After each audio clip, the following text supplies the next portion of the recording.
Acne और acne scars की वजह से लोगों में बहुत साइको सोशल प्रॉब्लम्स होती हैं और इस वीडियो में हम एक्ने स्कार्स के ट्रीटमेंट ऑप्शंस के बारे में बात करेंगे। हाय, मैं हूं डॉक्टर निवेदिता दादू। मैं एक डर्मेटोलॉजिस्ट हूं और मैं दिल्ली में प्रैक्टिस करती हूं। अगर आप स्किन और हेयर से रिलेटेड और इन्फॉर्मेटिव वीडियोस देखना चाहते हैं तो हमारे यूट्यूब चैनल पे सब्सक्राइब कीजिए। तो सबसे पहले समझते हैं कि एक्ने स्कार्स कैसे बनते हैं।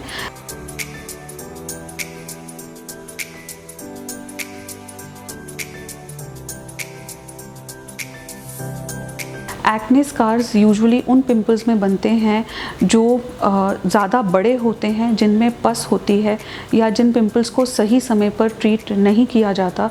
तो ऐसे पिंपल्स में पस आपके स्किन में पेनिट्रेट कर जाती है और जब तक वो पिंपल्स हील होते हैं तो वो स्कारिंग के साथ हील होते हैं। तो जिसका मतलब है कि अगर आप अपने पिंपल्स का सही समय पर इलाज कराएं तो आप स्कारिंग के चांसेस को काफ़ी हद तक कम कर सकते हैं। तो सबसे पहले हम समझते हैं कि एक्ने स्कार्स कितने तरह के होते हैं। इसमें ब्राउन और रेड मार्क्स सबसे ज़्यादा कॉमन है। ब्राउन मार्क्स तब होते हैं जब आप अपने पिंपल्स को पॉप करते हैं।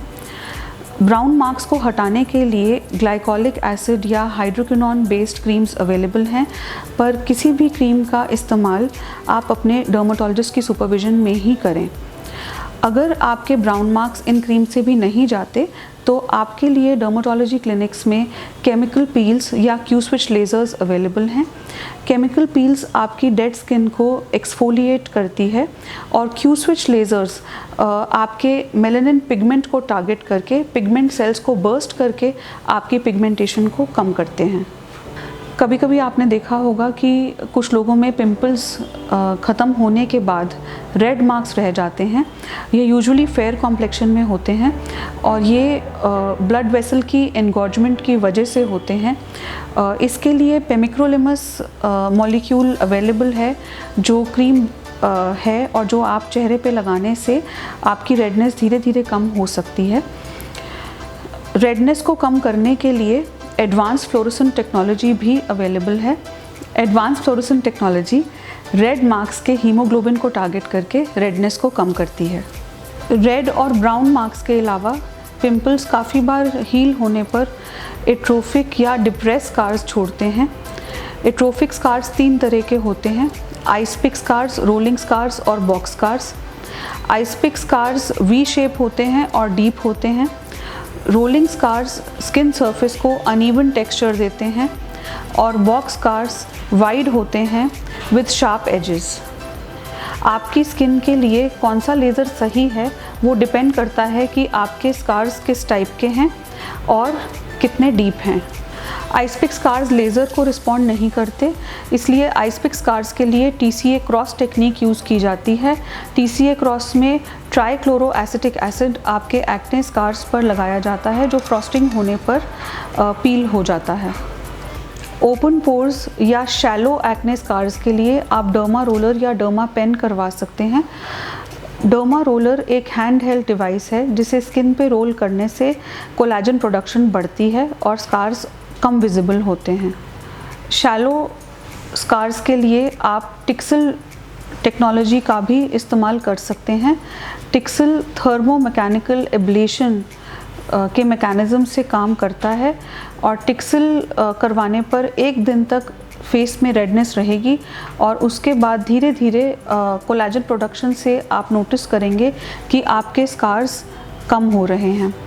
मीडियम डेप्थ स्कार्स के लिए अर्बियम YAG टेक्नोलॉजी का इस्तेमाल कर सकते हैं। अर्बियम YAG टेक्नोलॉजी एक नॉन एब्लेटिव लेज़र है। ये फ्रैक्शनेटेड एनर्जी आपके स्किन में डिलीवर करने से कोलेजन प्रोडक्शन होती है और इससे आपको अपने स्कार्स में इम्प्रूवमेंट दिखेगी। डीप स्कार्स के लिए माइक्रो नीडलिंग रेडियो फ्रीक्वेंसी या MNRF की टेक्नोलॉजी और फ्रैक्शनल CO2 की टेक्नोलॉजी अवेलेबल है। MNRF या माइक्रो नीडलिंग रेडियो फ्रीक्वेंसी में डाउन टाइम कम होता है, लेकिन आप ध्यान दें कि आपका MNRF इंसुलेटेड और फ्रैक्शनेटेड हो। इंसुलेटेड होने की वजह से एपिडर्मल डैमेज कम होता है और इसलिए डाउन टाइम कम होता है और MNRF करवाने के बाद आप 1 दिन के बाद अपने काम पर जा सकते हैं।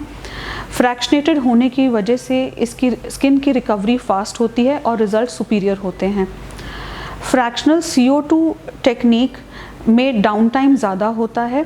इसमें 5 से 7 दिन तक आपकी स्किन रेड होके ब्राउन होके पील होगी, इसलिए ये आजकल के बिज़ी लाइफस्टाइल में थोड़ा अनपॉपुलर है। इसके अलावा इंडियन स्किन टोन में फ्रैक्शनल CO2 टेक्नोलॉजी से पिगमेंटेशन देखी गई है, इसलिए इंडियन स्किन टोन के लिए माइक्रो नीडलिंग रेडियो फ्रीक्वेंसी ज़्यादा पॉपुलर है। लेज़र्स के साथ काफ़ी बार सब्सिजन टेक्निक को भी क्लब किया जाता है। सब्सिजन वो टेक्निक है जिसमें फाइब्रस बैंड्स जो आपकी स्किन के स्कार्स को नीचे पुल कर रहे हैं उन्हें ब्रेक किया जाता है। एक्ने स्कार्स के ट्रीटमेंट के लिए आपको थोड़ा पेशेंस रखने की ज़रूरत है। ये सिंगल सेशन ट्रीटमेंट्स नहीं होते। आपके स्कार्स के लिए कितने सेशंस की ज़रूरत है वो डिपेंड करता है कि आप कौन सी टेक्नोलॉजी का इस्तेमाल कर रहे हैं, आपके स्कार्स कितने डीप हैं और कितने ज़्यादा हैं। अगर आप इमीडिएट रिजल्ट्स चाहते हैं विद नो डाउन टाइम तो आपके लिए डर्मल फिलर्स का ऑप्शन भी अवेलेबल है। डर्मल फिलर्स रेडीमेड कोलाजन होता है जो आपके कोलाजन से मिलते हैं और इन इंजेक्शंस को आपके स्कार्स पर लगाने से आपको इमीडिएट रिजल्ट दिखेगा, पर ये रिजल्ट्स लाइफ टाइम लास्ट नहीं करते। Laser sessions 1 to 1.5 months apart किए जाते हैं क्योंकि इतना टाइम आपकी स्किन लेती है कोलाजन प्रोड्यूस करने के लिए।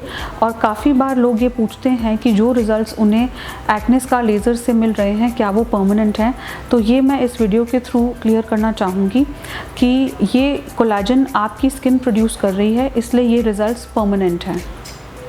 एट्रोफिक या डिप्रेस स्कार्स के अलावा काफ़ी बार आपके पिंपल्स हाइपोट्रोफिक स्कार्स के साथ हील होते हैं। ये स्कार्स यूजुअली नोज़ या चिन पर होते हैं।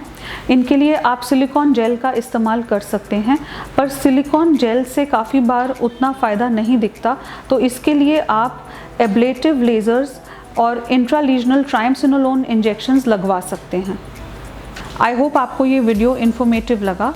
स्किन और हेयर से रिलेटेड और इन्फॉर्मेटिव वीडियोस के लिए हमारे YouTube चैनल पे सब्सक्राइब कीजिए और नीचे बेल आइकन पे क्लिक कीजिए। हम सब ऐसे बहुत से लोगों को जानते हैं जिन्हें एक्ने स्कार्स की प्रॉब्लम है और जो अपने ट्रीटमेंट को लेके कंफ्यूज्ड हैं, इसलिए एक्ने स्कार्स के ट्रीटमेंट पर अवेयरनेस बढ़ाने के लिए इस वीडियो को शेयर कीजिए। Please subscribe to our YouTube channel which is Dadu Medical Center and press the bell icon to get notifications on latest updates.